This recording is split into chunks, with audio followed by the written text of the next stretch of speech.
Ladies and gentlemen, boys and girls, and everybody in between, that is Eddie Vega. That is Chibi Orduña.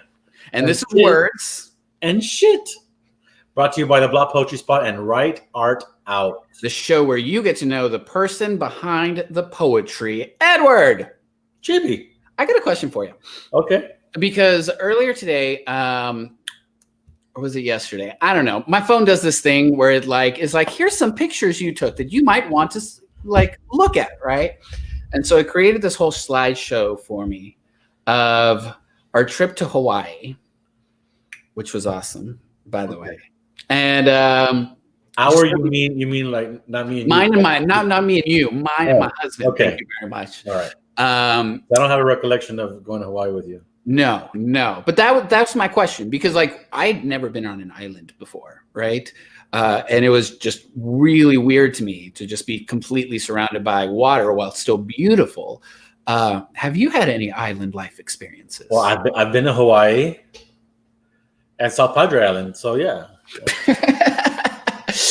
I don't know if those coastal islands count.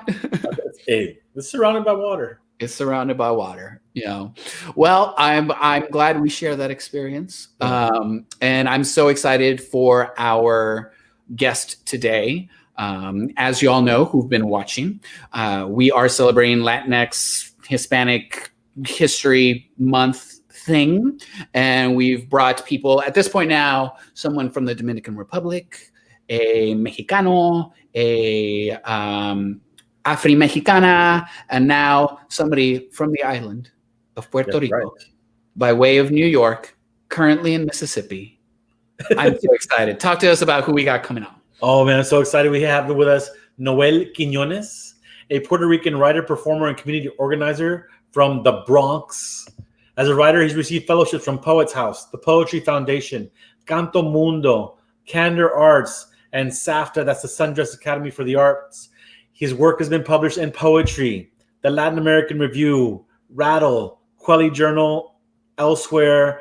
As a performer, he's been at Lincoln Center, Harvard University, the Brooklyn Academy of Music, that's BAM, BAM, the 9/11 Memorial Museum, and the Honolulu Museum of Art, just to name a few.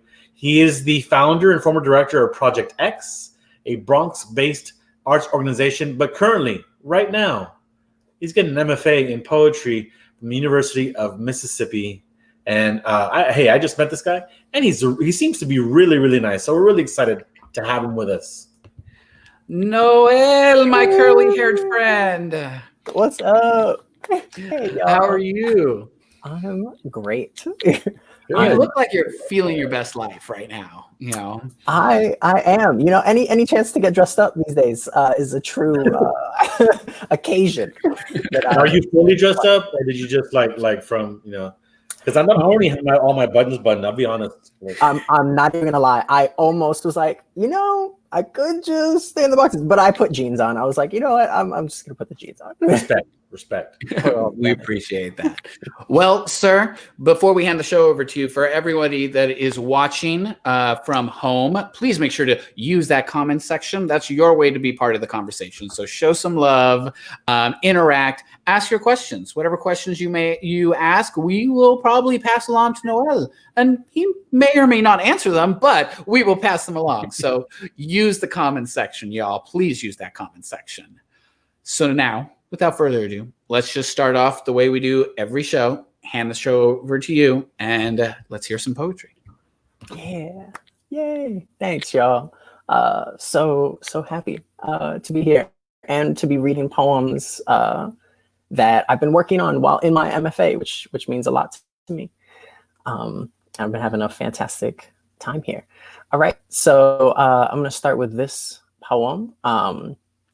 A lot of my work has to do with color, specifically my favorite color, which is orange, which is also so lit that it's orange on the borders.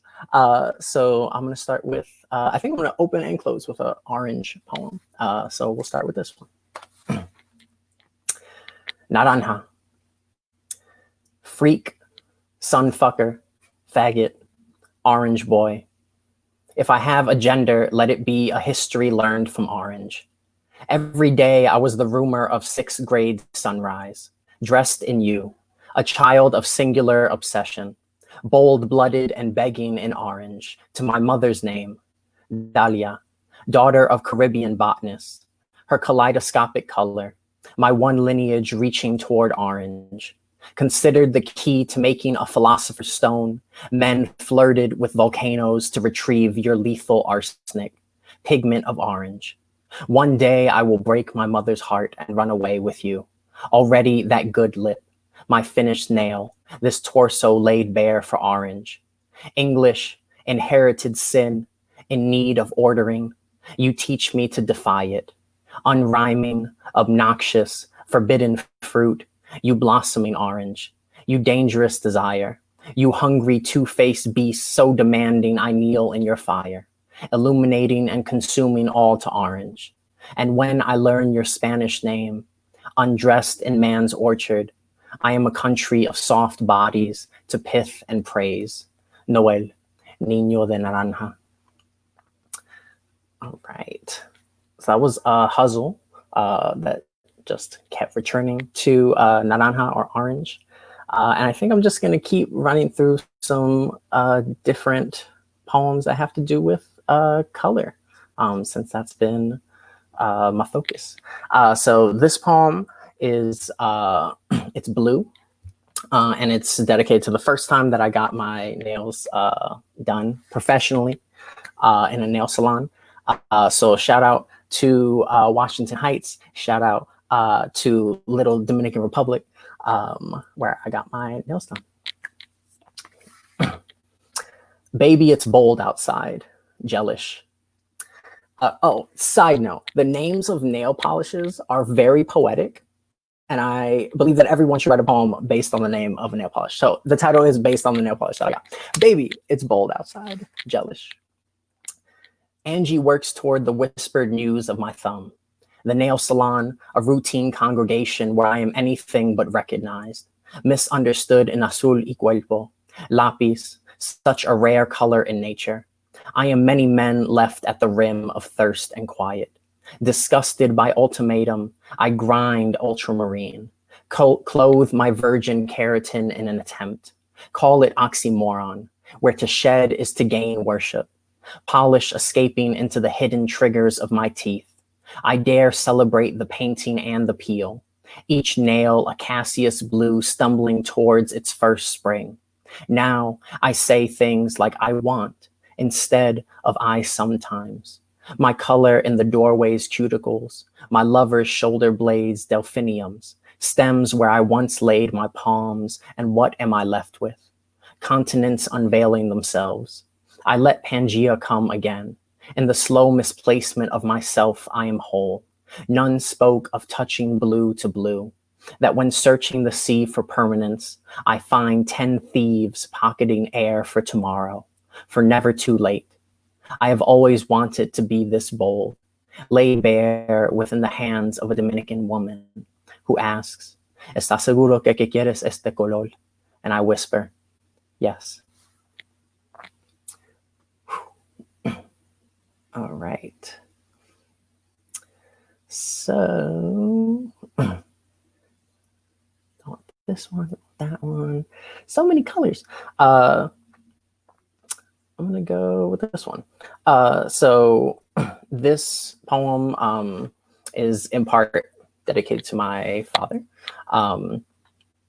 and a concert I went to. It was an Azalea Banks concert. Just a very complex discussion and experience. But it's dedicated to my father, who's an amazing dancer, and also kind of to the color purple, pink-ish. Yeah. Night plays my father's song after the Azalea Banks concert. A slow malice dedicated to the unmasking. Nail polish next to the bejeweled, sunlit. Now who is transition. Thin white cloth, prayer for touch with the goddess of a darling ego. But oh, it was never about you. Just a boy with a green bottle perched on his lips, asking me if this was what I wanted. Shallow linens fall about me. I choose fluorescence, surrounded by queer men looking so hungry for. Boppy said I never drank when I danced, Or if I did, I would sweat the liquor onto the walls. My father hungered for himself. I hunger for someone to consume me. No one kisses you because you don't know your own lips. Just wear them out at night. What disappears as desparecido in any clothing. You sink into the breath of night. You are only an echo. If I wanted joy, I didn't. If I wanted his body, I wouldn't. Dare sink so toothless into milk. All right. So I think I want to keep going.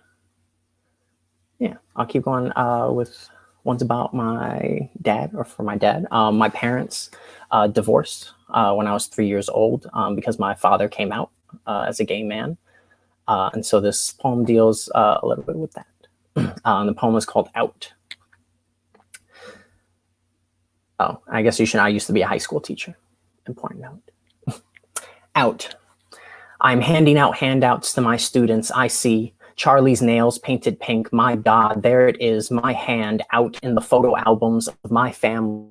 I call Mark Anthony my future husband. The Oetwin calls my mother. Is this just another chapter of her marriage?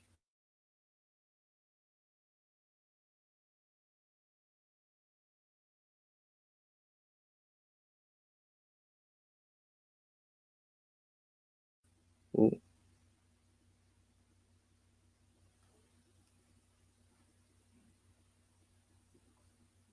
Hello? I think you're back. Hello? What happened? Sorry, we were muted. You froze for a second, I'm so but sorry. you keep going. We're gonna duck out again. I'm gonna, yeah. Okay. Thanks, yeah. I'll just start from the beginning of this one again. Damn. Oh no. Okay. So this poem is called Out. I'm handing out handouts to my students. I see Charlie's nails painted pink. My God, there it is, my hand out in the photo albums of my family. I call Mark Anthony my future husband. The Oetwin calls my mother. Is this just another chapter of her marriage? I am only the recording of their misvows. I must not spill into another misery. Dig my fingertips into this boy's mouth. I want to know why his throat leads to my father's. My nails, God, what a landscape of transitions all about him. The coarse blades of grass cutting my memory of a springtime divorce.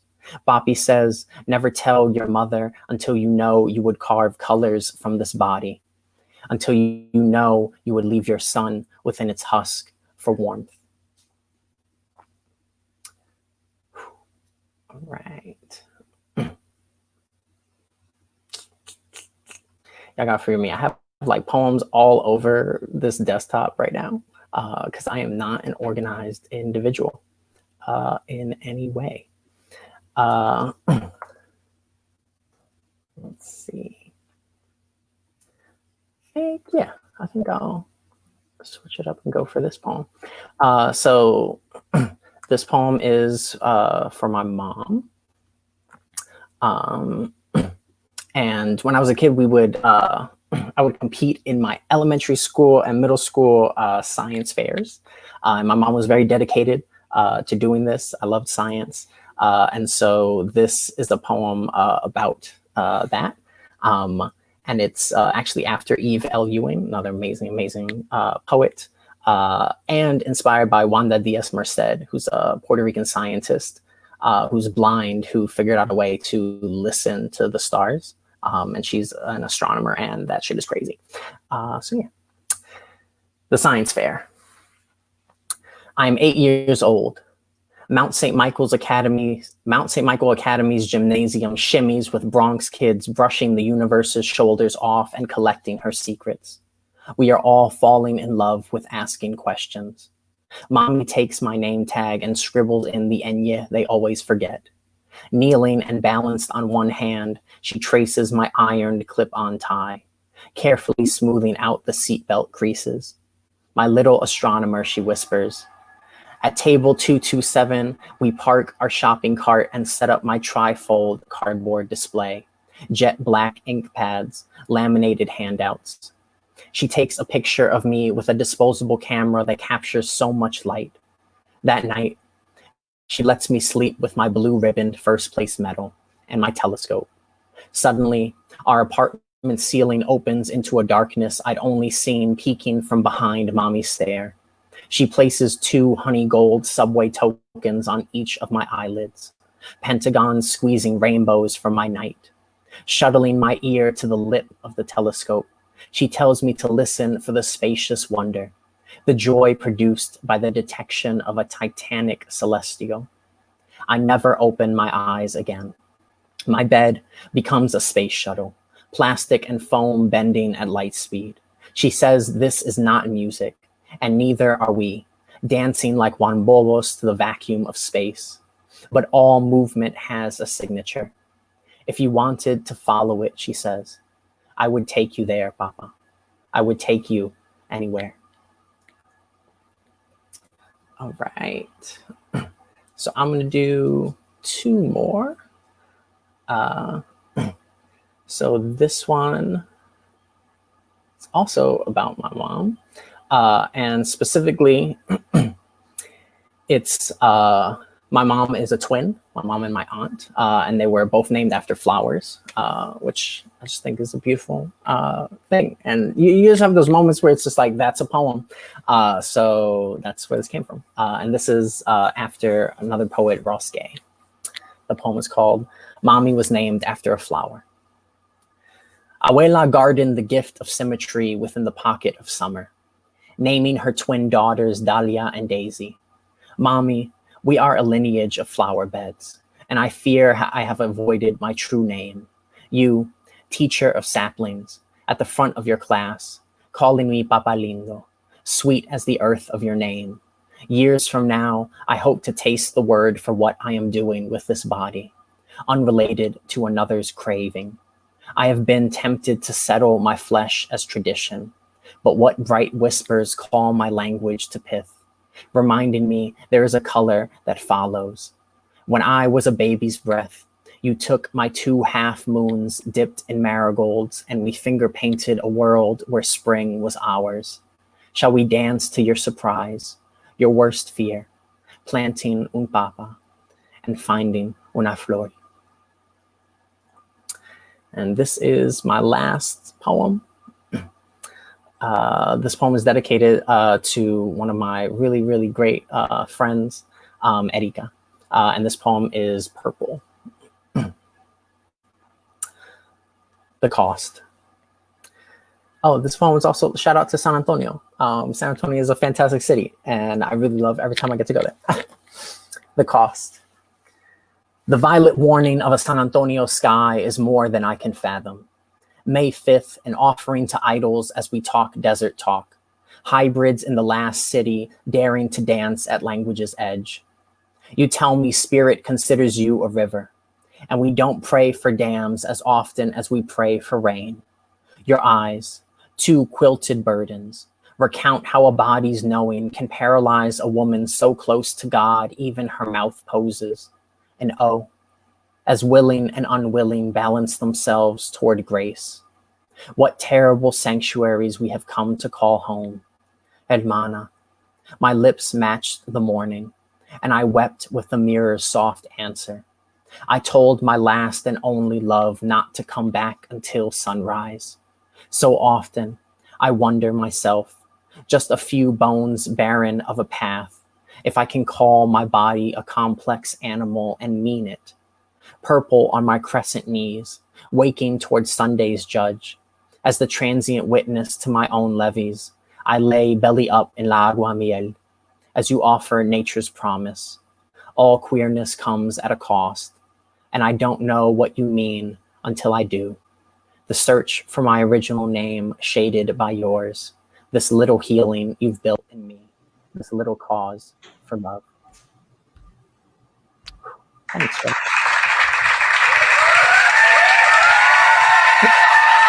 That's so great. That's that whole audience here on the Riverwalk.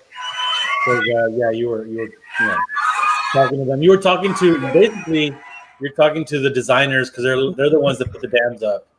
And you're like, nobody Oh, pays yeah. grades for dams like they do for. That's a great line, and then you're so right. Nobody talks about the engineers. You know.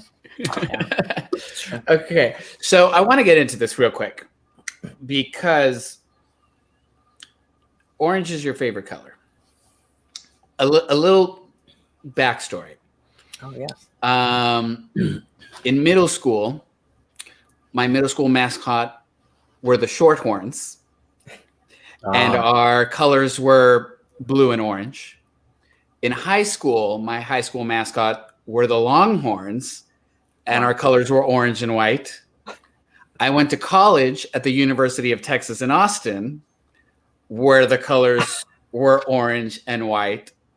And I don't know how we ended up with orange being the color of this show, but I have lived my entire life surrounded by orange and hating it because nobody looks good in orange. Nobody. I beg to differ. Wait. I'm sorry. Hold on. No, before you go on. This isn't about. Weren't you the one that came up with like this color scheme and the flyer and all that stuff? No, Canva gave us the flyer. The orange was just the default. colors. Canva just chose Okay. that. All just, right. Go ahead. Yeah. Moving on. So I just need to understand, what is it about orange? Yeah. So it's interesting because I don't know the exact moment. So it's been cool because I'm working on a series of poems and each one is a different it's like a different origin story. Because I don't know if it was one, it could have been the Mets, because the Mets, the baseball team is orange. It could have been that Michelangelo is my favorite Ninja Turtle. And he is orange. And there are a few other moments that I remember, but I don't know which one was first. But I just know that I don't know. I just became obsessed with this color to a very scary degree. Because in that first poem, I talk about sixth grade, and I literally, in middle school, they called me Orange Boy because I wore full orange.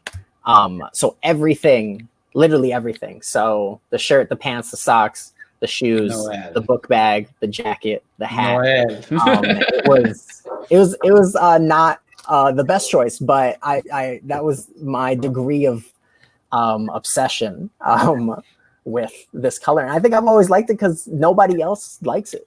People have very, very strong feelings about orange. I've come to understand.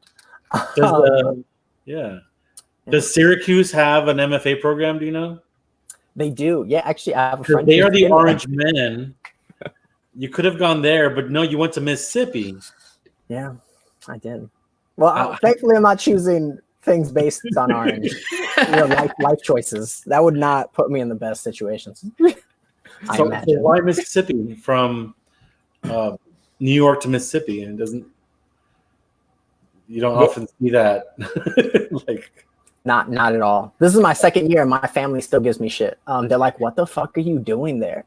And I take that in stride. But honestly, I was really kind of running away from New York a little bit. New York is very busy.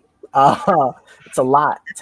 I was juggling a lot of things. I was a high school administrator. I was running Project X, the arts organization. I was touring, and I just had no time to write. I had no time to do anything. And so I kind of came to the conclusion, I'm like, I have to go somewhere far away that is quieter, where I personally want somewhere with nature, and a place that was a full ride that paid for everything, which was very, very important aspect. And yeah, I just needed like a slower pace, quieter space, because God, New York, I love New York forever and ever, but it's just the hustle is never ending. So yeah. So you're definitely one, at least as far as I'm aware and have seen, kind of came up very much through the slam scene and whatnot, and the age-old rivalry of page versus stage. How has going through this M.F.A. program, I don't want to say changed you, but like, how has it affected you and your work and your style and just your understanding of this thing we call poetry? Yeah. I love that question because, and I love it because of when I look back at where I started and like, you know, fully what you were saying, fully started in slam in New York, specifically in high school with urban word.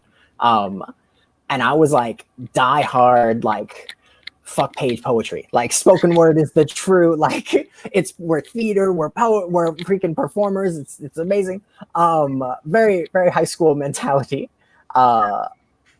And yeah, and I honestly believe that like we could do more as artists with spoken word. There are more options. There are more like choices in terms of how to present the poem and things like that. And a beautiful, fantastic moment I had, I'll say probably 3 years before I got here, when I really shifted from writing spoken word to writing page poetry, was to realize the possibilities that were on the page. And you know how the poem actually looks and all the different ways that we can explore that, and how I can translate the things that I was doing on a stage onto the page in like new and amazing ways. And I had really cut myself off from that. I told myself that's not the wave. I shouldn't go and do that. And so I had that shift while I was still in New York, which really led me to apply to the M.F.As. And here it's only gotten, you know, more in depth, more immersive. With the professors I'm working with and the things that I'm learning, the different just like books that I'm reading, it's been like really fantastic. But I definitely have kept some strands of the spoken wordness for sure, I think, in the work. So then how long have you been submitting written work?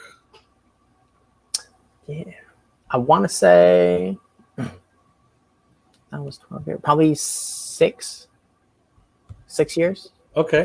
5 or 6.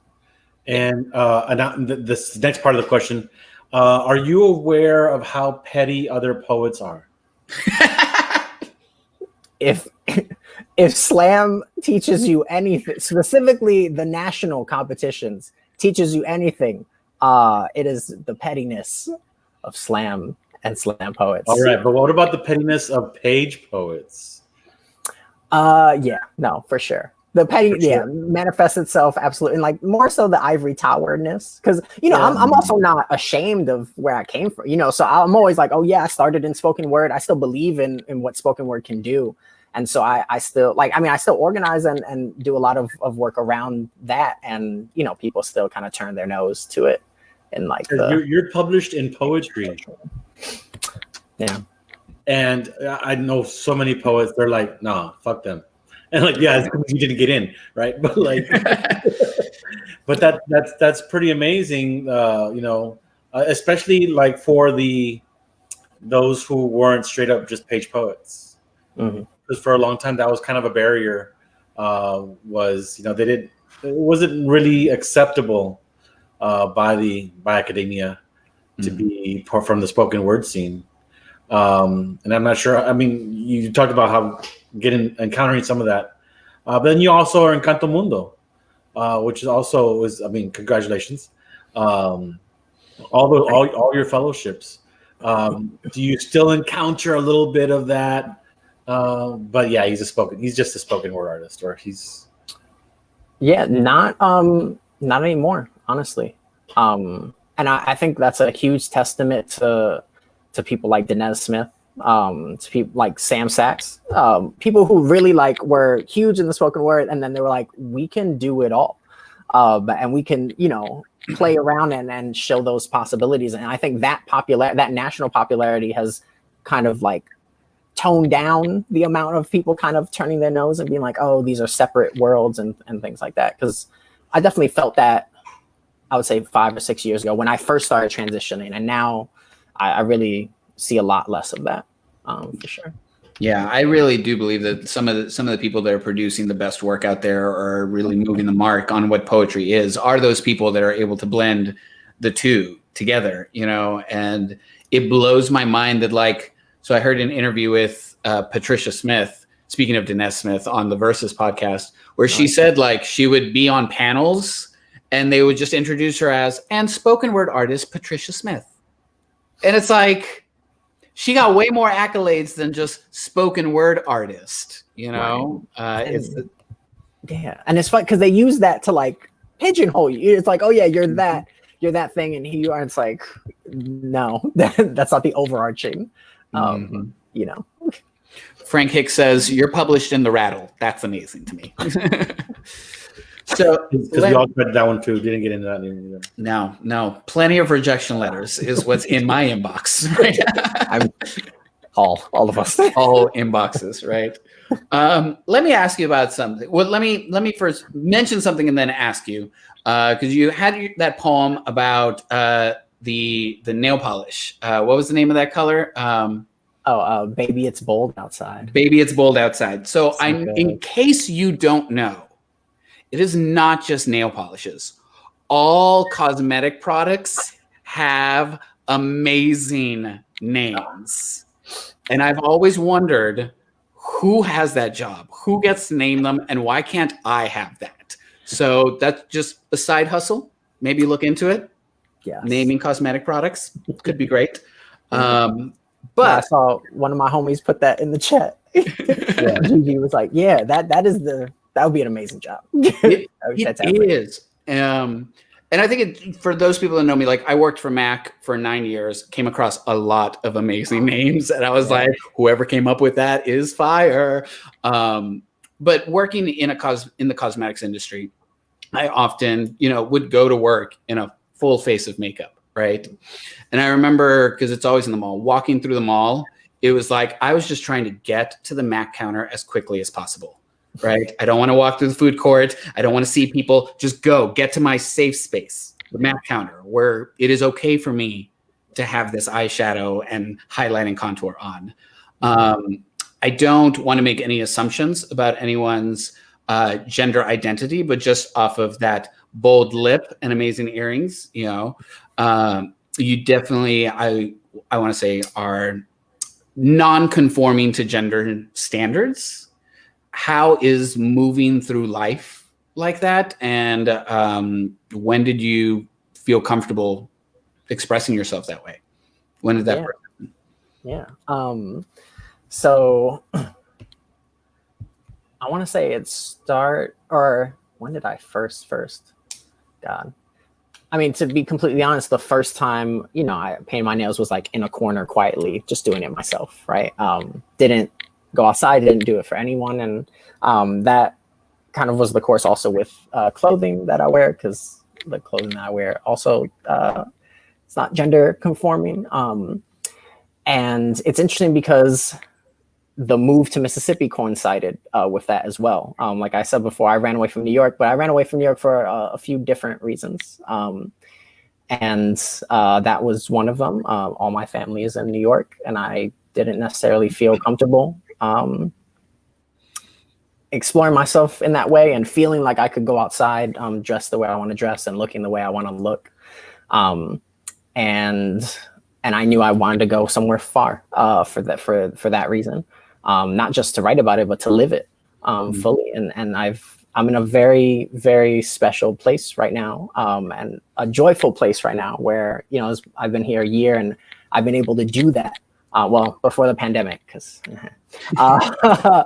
but I've really been able to do that the past year and a half, and it's meant everything to me, to go on that.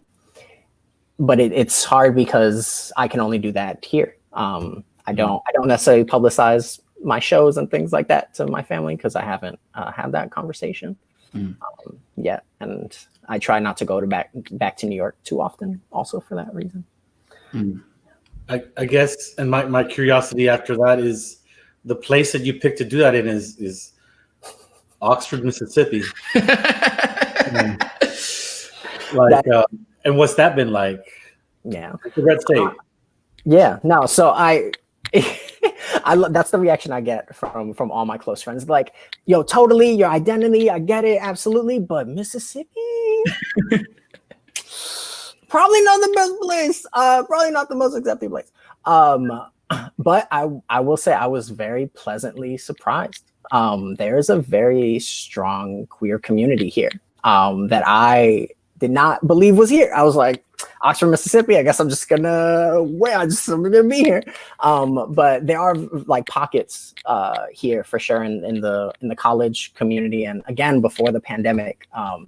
Amazing group that was throwing parties and get-togethers and all these different like small gatherings of people who identified as queer, and God, I really miss that after the pandemic. So it's actually been surprising because I will out myself first and foremost as someone who had a very stereotypical idea of Mississippi as a New Yorker, and I have definitely learned a lot being down here, specifically from my friends here who are from the South, who are from Mississippi, who are like, you don't know, you think you know, but you don't know. And it's been wonderful. Well, welcome to the South. And I will definitely second that notion that it is often in these smaller communities where you see those kind of like tighter knit niches of communities that are just so much stronger because it's like we only have each other, you know. And props to you on your journey, and as it is now, and as it will continue to evolve throughout your life. With that being said, I imagine Halloween is a time for you that is liberating. Word gets around that you get pretty creative about Halloween. Talk to us. Yes. Halloween is my favorite holiday. My favorite holiday. It's orange. Because it's orange. There's so many things to love, y'all. So many things to love. It's freaking. There's goat. I love horror. I love horror movies. I love all those things. It's orange. And the costumes. Specifically making costumes. So I am the proud son of a teacher. My mom is a second grade teacher, and again, it's interesting how these things go around because as a kid, I was so embarrassed that my mom would dress up for Halloween every year. She would go to work dressed fully. She would go on the train, go fully to work in like full like body paint, makeup, all these crazy, because she would do costumes connected to the curriculum with her students. And then we would go, trick-or-treating. And she was the only adult really in my life that was dedicated to Halloween, and really instilled in me this ability to really celebrate the holiday and to use your skills to make something from scratch, because she would really do some amazing stuff with makeup and with body paint and all those different things. So I kind of have taken that, and so for the past, since my first year of college, that was 2011. I've like done a costume every single year, but specifically the past 4 years, I've specifically been doing Latinx superheroes. So I've been in a lineage of that back to back, which has made me very, very happy. And so I'm doing that once again this year. And I'm very so which ones? Yeah. So when who did I do the first year? I'm blanking on the first one. The second one was Ghost Rider, but Robbie Reyes, the reincarnation of Ghost Rider. The next year was Spider Girl, who's Puerto Rican. Fun fact. And then I'm really nerdy. I go really deep into the the archives. Last year I was Echo, who's a Mexican and Native American superhero. And this year, I'm going to be Crazy Jane, who's from Doom Patrol, which is a comic and TV show. Diane Guerrero is the actress who plays her, which is fantastic. And she has 64 different personalities. I'm going to be one of the personalities, which I'm very excited for. So yeah. Awesome. Amir Safi agrees. He's got the heart eyes all the hearts there. I know. I was really curious. I was like, wait, what Latinx superheroes? Because Eddie has a whole poem about like where are the Mexicans Marvel Cinematic Universe, but they're out there. Yeah, and we'll see. I think every time. So, my poem is specifically about the Marvel Cinematic Universe, but after I do it, some super uber comic book nerd will come up to me and give me an entire list of others, to which I always say, yes, but they're not in the MCU. But I know that they're out there, and that's really awesome to highlight them, because they're not as mainstream as regular Spider-Man, or as Iron Man or as Superman. Those are the ones that we commonly know. Yeah. But the Latinx ones we don't, for whatever reason. So props to you bringing them out. You need to do a whole photo series. I would love to see that poem. Yeah, no, because you're right. They're there, but they're very much not. No one takes advantage of. They don't put them anywhere. They don't put them into into the different. I mean, the closest. I have a running list of the closest we get, and I watch all the movies and all the TV shows. Luis is the one we get. That's all we get. He's got no powers. He tells a story. That's a superpower. Well, that poem is on right about now. They just put it out a couple days ago, so you can go look it out. But yeah, props to you for shining light on that. And you need to do a whole photo series or something with that. I don't know. Maybe that's your next small chapbook. A poem from the perspective of Latinx superheroes. I don't know. It's true. Hey, people should go to my Instagram for the poems, but also all my costumes are documented on Instagram. So we're gonna do that next. Follow-up question on that though, because you said Latinx superheroes, and this is kind of like a question that I've been asking all of our guests this month. Is that question about identification? Have you always considered do you go Boricua first? Do you go Latinx first? Do you go Puerto Rican first? How is it that you identify, and has that ever changed throughout the year? It has changed numerous times, and I'm very happy for that because it changes every time I learn, every time I educate myself to learn more about where these terms come from and just what they mean, and even how they're being appropriated and utilized either to support us or against us, right? So yeah, and when I was younger, I mean, it's interesting. When I was younger, my parents always were like, you're Puerto Rican. That's it.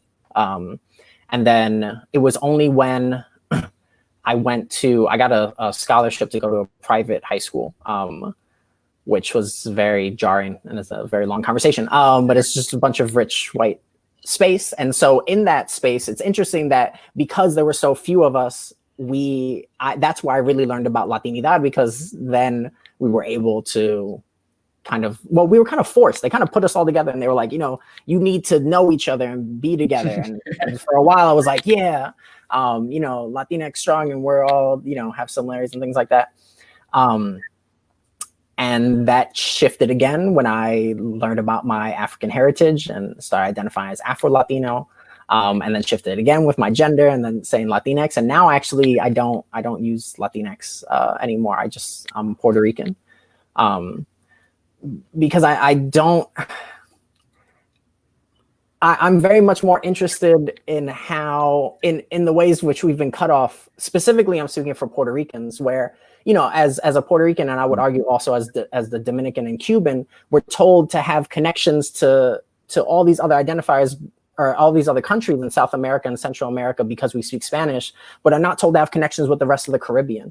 And so I'm in a time right now where I'm thinking of myself as Caribbean and as Puerto Rican, and thinking about how there's a lot more cultural similarities there, but because of anti-Blackness, we're told not to connect to that, often to Haitians, to Jamaicans, to Antiguans, right?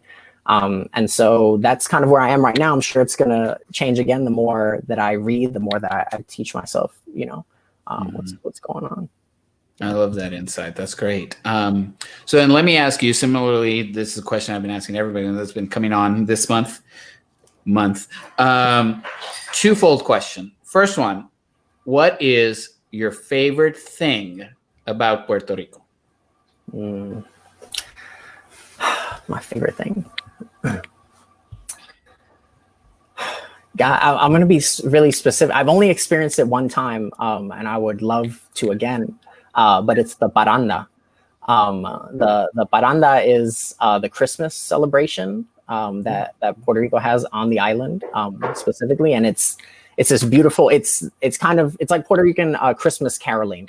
So you go from house to house singing Puerto Rican Christmas carols, and which is also like very historic, like campo music.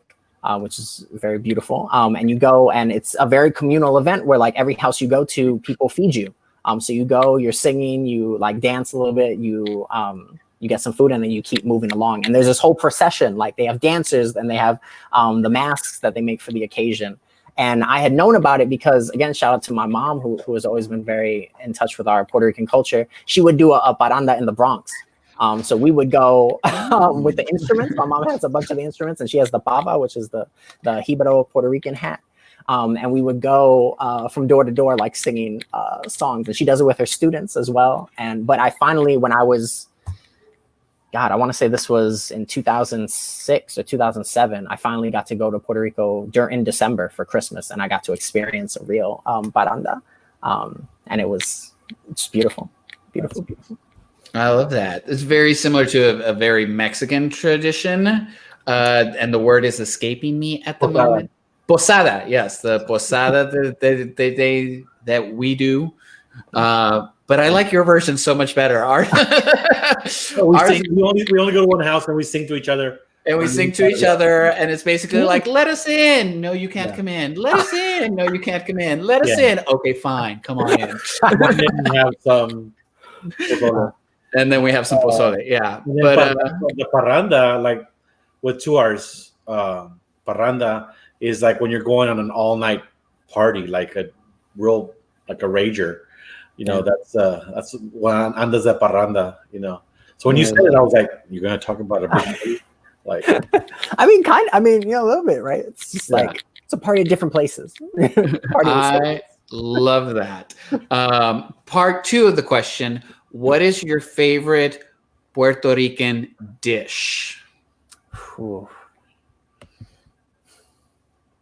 My favorite Puerto Rican dish. Oh, I know, hard hitting. Hard hitting. This is 60 Minutes with Chibi and Eddie. I think it's funny actually because it's connected to Christmas time too. But pateles, pateles are so it's mashed green plantain, and inside it you put like different meats. You could put chicken or pork.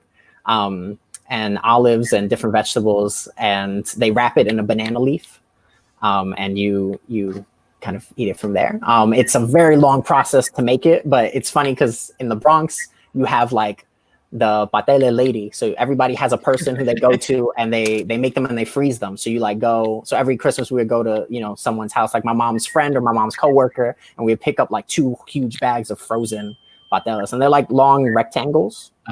Like that size, and you like boil them and then reheat them and eat them for Christmas. It's like the Puerto Rican tamale. Yes. Yes and no. Like, yes and no. I was married to a Puerto Rican, so they have the same look, maybe slightly texture, but not the same flavor. Palettes, at all. Very, very different. And there's something about, I think our indigenous cultures all were good about wrapping things up and then like steaming them, using every part and I think that's where all that comes from. But yeah, those are amazing dishes. Arroz con gandules, I thought you might say that, or and then at Christmas, or is it Christmas or New Year's that you have a pernil? Pernil for Christmas too. Yeah. Mm-hmm. Christopher Daniels says, called it. He apparently knew. He knew. Yes. We do have a great question from Frank Hicks here. He was saying, amazing dialogue. You are clearly identified as who you are, which seems to me the most important thing. Are labels still important?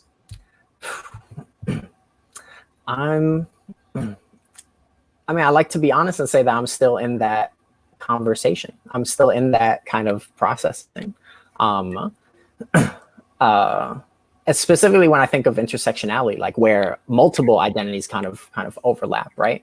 It's interesting again, because for a long time, and I want to name the factors that kind of push us toward these things, right? Because I'm thinking again of this private high school I went to, where because there were so few people of color that they very much wanted to box us into these different things, and then they wanted us, like, naturally those clubs then had to run the events for these different months, you know, and it's this ownership of work that frustrates the hell out of me. That then it's like, you identify as this thing, so now you have to teach us, and now you have to know all the things about it and be proud about it all the time, right? And I've seen that as a narrative throughout my life, specifically when I think about spoken word and how, you know, when I go on tour, or when I think about bookings, so much of it is around identity months. You know, people, it's the thing I talk about with other, you know, Latinx identifying poets, where it's just like, you know, I get all the shows in October and September, and then you know, I got to pay my bills in March,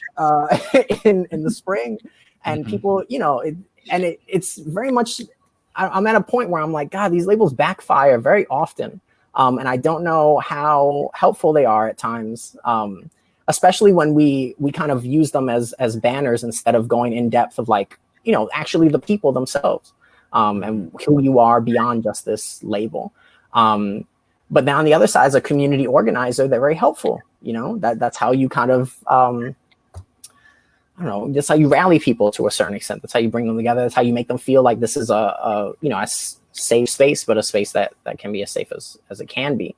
But I'm still dealing with that. I'm reading a lot of Alan Peláez Lopez. He's an amazing queer Afro-Mexicanix poet, scholar, and who's really grappling with these questions of labels and what does that look like for us. Yeah, I think it's definitely, labels can be an anchor in both ways. You know, like, one, it can be something that grounds you, you know, and like gives you certainty in where you're at, but it can also be something that can hold you back, you know, and keep you in place. So I kind of want to mention colors again, and just bear with me. I've created playlists of just color songs with colors in them. Everything from like Yellow Ledbetter to Bodak Yellow to Blue Eyes Crying in the Rain. So that's how corny I am about my playlists. But word on the street is you like playlists too, but for a different reason. Wait. Before you jump into this, because I do have to set the scene here. You know, I grew up in the time where burnt CDs, if somebody made you a burnt CD of a mix of something, that meant something. I imagine Eddie grew up in the time of, oh, yes, Chippy. Mixtape, real mixtapes. If you were gonna say 8-tracks or something, then I was no. I was gonna say tapes. Okay. Mixtapes, burnt CDs. I still have some Memorex somewhere. And now it's 2020. Now 2020, you got Spotify playlists. Now it's Spotify playlists. Yeah. Talk to us. Yeah, it's just transitioned, right? And I'm very much that, you know, that 90s generation where you told somebody like you loved that, you were about them when you gave them. And it's funny because I'm very much a nostalgia head. So I have a big collection of VHSs. I have a big collection of CDs. I just feel very connected to that. So I actually have a stack of CD mixtapes from middle school that I still have, which is fantastic. But yeah, no, I was laughing earlier because this is a side note, but I went back to New York in August because it had been so long and I missed my family.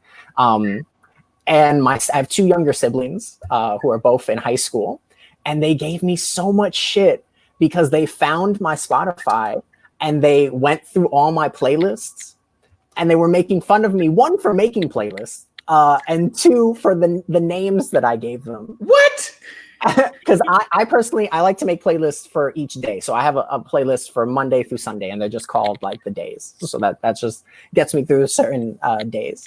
But I just bring that up to say, like, every like generation is, I don't know, there's a different view of it, right? And what it looks like, and they think it's corny. But I'm very much for that place where I'm like, I want to make this for you. And I've been on a binge of making playlists specifically for my best friends. as a love language. Like I'm like, I want to give you this thing where it's carefully curated. I'm thinking of the mood, the story, the narrative, and how all these things flow together. And the only thing is that it takes me a long time because I want to be very particular when I give the gift of a playlist to someone. Yeah. Now, would you consider? Because I saw this. One of our friends, Edward Vidaurre, he's a poet and he published. He's from the Valley or Rio Grande Valley. He had a book called Jazz House, and he made a playlist to accompany the book when he released it. Beautiful. Yeah. So would you maybe that's when you published and you're so good at making playlists. The other thing is we're going to need to know your Spotify account so we can follow these playlists. I'm curious. No. Now weekday thing is I'm really curious about that. Not just us. The whole internet now knows. No, that's true. Now I gotta know. And needs to know your Spotify. Need to know. Put that up on the little thing. No, that's good. I have seen a few artists or writers do that recently, making the playlist for their book release, and unquestionably that is happening. No question. The art of the playlist is completely overlooked, and under something. The word is not coming to me. Underappreciated. Yes, underappreciated, because there is something about having a playlist for a moment, for a mood, for an event, whatever the case may be. Like, and when it's carefully curated, you're like, song after song after song, you're like, that's the one I needed to hear. That's totally the one I needed to hear. So props to you for keeping that alive. And you know what? I think that after this, Chibi and I are going to have to make a Words and Shit playlist. That's a new venture. We may have to enlist the help of other Riot Art Out. Yes, people. Very true. And Rooster is a master playlister. It'll come out somewhere in 2022 when we're not busy. There you go. Please, So- I was. Oh No, I go. was just gonna say this. You just remind me of the Latinx anthology that came out last year. Of like it was curated by Felisa Chavez, Jose Olivares, and Willy Perdomo, and they made a playlist. And it's on Spotify, and that playlist is really good. And it. Yeah, again, just like I think I saw that today. You're right. Yeah. Oh my gosh.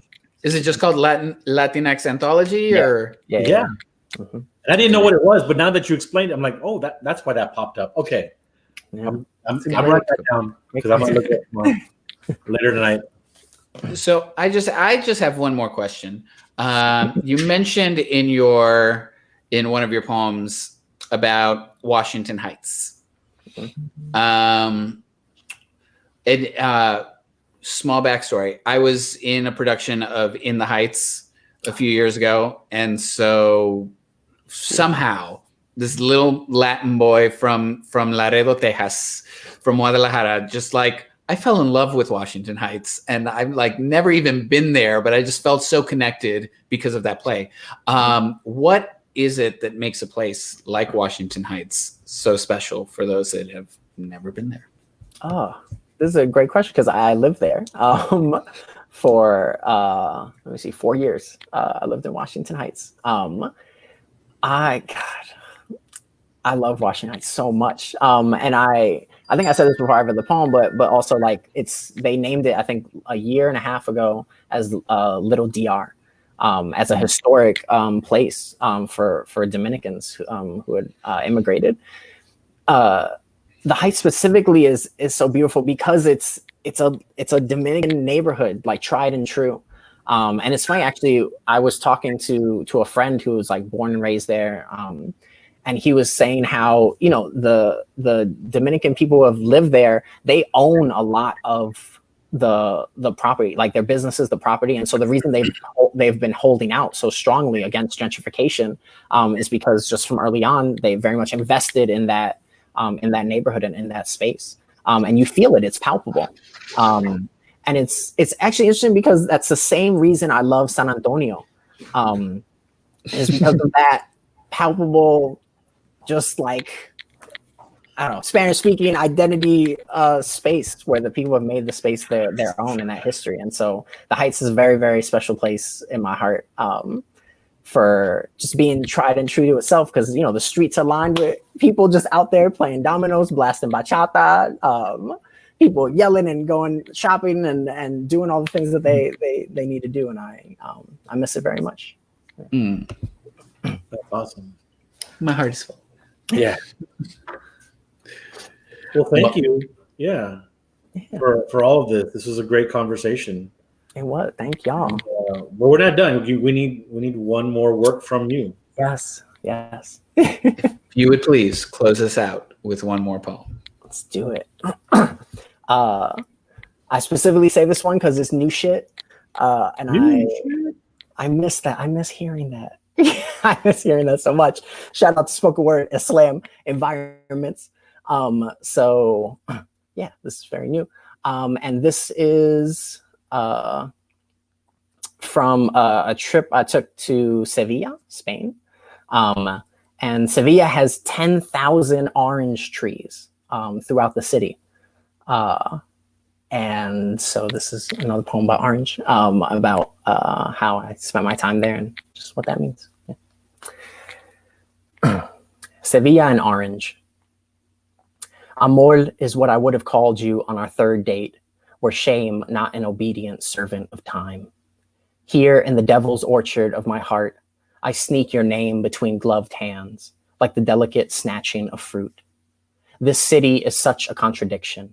10,000 orange trees lining every block, and we wonder why people hunger. A bitter birth, one eye but no mouth. Your name meaning oracle or prophetess. Once, a magician pulled my handwritten name from inside a locked orange, sliced surgical, and so fast I must have missed his nature. How did you hide right in front of me? That night, I follow my singing throat to a club rooted deep in your hips. We dance beneath palmetto palms, your beard shooting holes through me and calling it practice, for what I know too well. Your tongue ticking like bronze leaf, folded and sparkling, our shoulders vined into the rhythm as only Caribbean boys can. You stumble away. Strobe light lesson. I dare blame it all on orange. The slow coming out, orange. The first dress, orange. The grave of my taste, orange. Fuck. I would have dined you silly and delicate. Yes, all I wanted was to hold your hand. A revolution at brunch, an occasion, a gorging, a bouquet of fingertips. I find you outside, smoking a cigarette I want to be. Days later, you will say, I ran away because I forgot your name, and perhaps because your kisses were so incredibly delicate. I lay birthmark to the word, the father of goosebumps, nails licked and balming lips, the last tingling hover before attempt, a static wet dream clinging to everything I wasn't raised to be. To all the men who treated me like stone instead of skin, I ask, can't all this citrus be mine? Thanks, y'all. Applause, applause, applause, applause, applause. Thank you so much for that, man. I'm from the Rio Grande Valley of South Texas. I grew up around orange groves all the time. I went to go pick them sometimes. Orange. It's a very different experience. But Orange. Orange. Always there. So I think orange has been in my life too. And I have been avoiding the orange. So thank you. Maybe now it's got to come front and center. It's gonna come back around.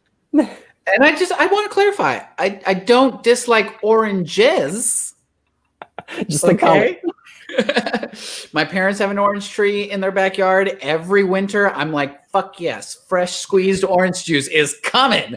I'm all for it. But thank you for being on here. We've got some fantastic comments coming through. If you get a chance, go back and look at them on the live feed. Frank Hicks wanted to make sure that you knew. He says, thank you. Very insightful. I have learned a lot for an old white guy. So thank you.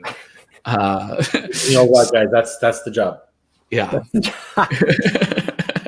One old white guy at a time. No, but for real, thank you for coming on and sharing your insights, sharing a little bit more about you, who you are, your journey, your trajectory, and all your words and shit. Yeah, right. Words and shit. Thank you both so much. I love. Well, you know, love and I want to thank you also because conversation. you brought some people out to our show that we hadn't seen before. So shout out to you for bringing them on, and shout out to them for being here with us tonight. Do like our show and come back. We've got lots of great poets that we interview. Yeah. Thank you, Noel. Thanks, y'all. Speaking of great poets that we got going on, Oh, Eddie, goodness, who's coming to next tomorrow? We get Next week. some awesome poets here, and I'm not going to rank them or anything, but this particular artist coming out has been on the slam stage, but is also like best-selling author of poetry, several books already. Jessica Salgado will be coming on Words and Shit with us next week. We will see her right here. So tune in, please. So excited. Yes. So thank you everyone who tuned in next week. Jessica Salgado is coming on. If you want to catch past episodes of Words and Shit, we are now a podcast. You can find us wherever you get your podcasts. Just search for Words and Shit. We're also now on Instagram and Twitter. That's right. At Words and Shh. And of course, you can always follow Write Art Out and the Blah Poetry Spot on Facebook and Instagram to find out about all the amazing things that we are putting on, including writing workshops for the youth, writing workshops for people of all ages, open mics, all of that. Yes, Eliseo Sejo podcast. I said podcasts. Go and look it up. Words and Shit. It's everywhere. And we have most of our past episodes. I'm working on it. We're editing it. Yeah. But it's happening. So thank you guys again for tuning in. Until next time, that was Eddie Vega. And that was Chibi Orduña. Y'all stay safe out there. Good night, everybody.